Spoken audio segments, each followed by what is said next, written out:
اوس موږ سره بل برانچ دی انټومالوجي. انټومالوجي د ټرم مطلب انټمن مطلب د انسیکټ. اوس د انسیکټ study کولو ته موږ وایو entomology. مطلب د study of insect is called entomology. insect study insect هغه مطلب چې هغه 6 legs لري او داسې پکې هم شته دي چې هغه 8 legs هم لري او د هغې نه علاوه د سب برانچز هم شته دي. مطلب چې موږ په پښتو کې مو ته داسې نوم اخیستی شو چې یا په اردو کې موږ کیړې مکوړې نه ورته وایو هغه.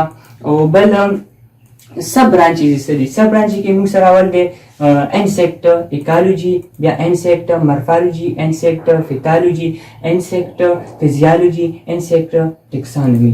دا سب 5 برانچز دي.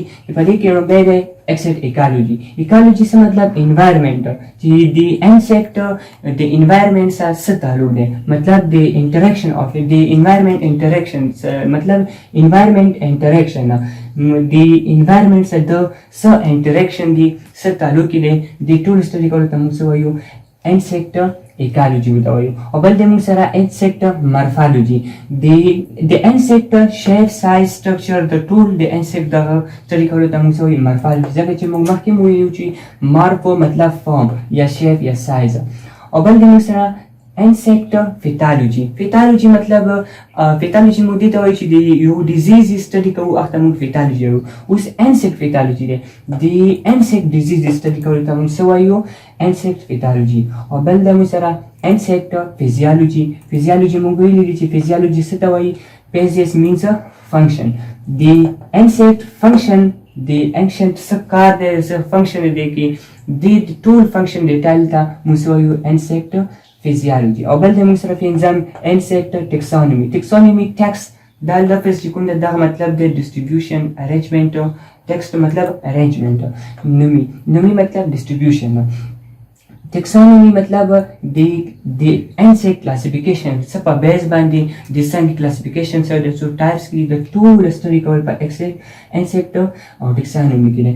او اوس د دې ایکالوجي مورفالوجي فیتالوجي د فزیالوجي د ټیکسانومي د انسیکټ خبره دا ټول سټډي کول ته موږ وایو انټومالوجي وایو.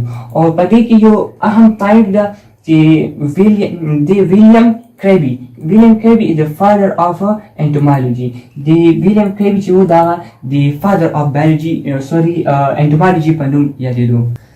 اوس بل برانچ دی موږ سره جینیټیک. جینیټیک څه ته وایي د study of gene. د جین سټډي کول ته دې ته موږ څه وایو جینیټیک وایو. مطلب د study of gene and hereditary character which transmit through genes from parents to offspring.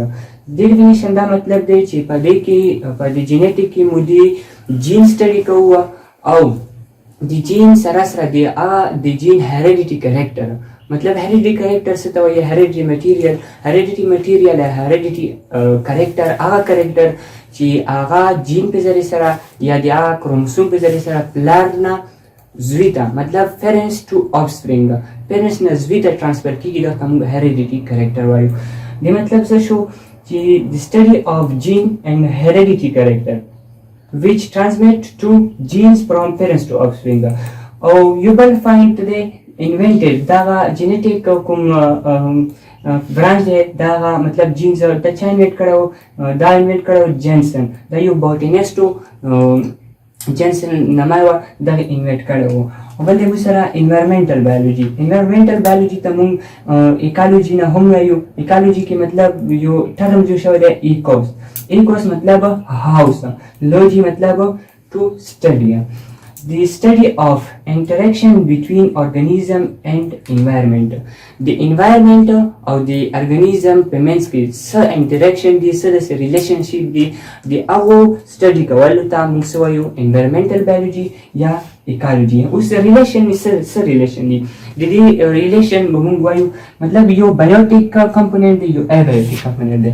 بایوټیک کمپوننت څه ته وایي بایوټیک کمپوننت مطلب په دې کې موږ سره and living thing مطلب living organism پکې راځي कि आगे की मुसरा बायोटिक की मुसरा ऑर्गेनिज्म के एनिमल रतलेशी की इंसेक्ट रतलेशी दसी नोरा और एबायोटिक की मुसरा नॉन लिविंग थिंग मतलब सॉइल वाटर सन दसी नोरा जेदा की मुसरा एबायोटिक की मुसरा दसी नॉन लिविंग थिंग दादी दी सो रिलेशनशिप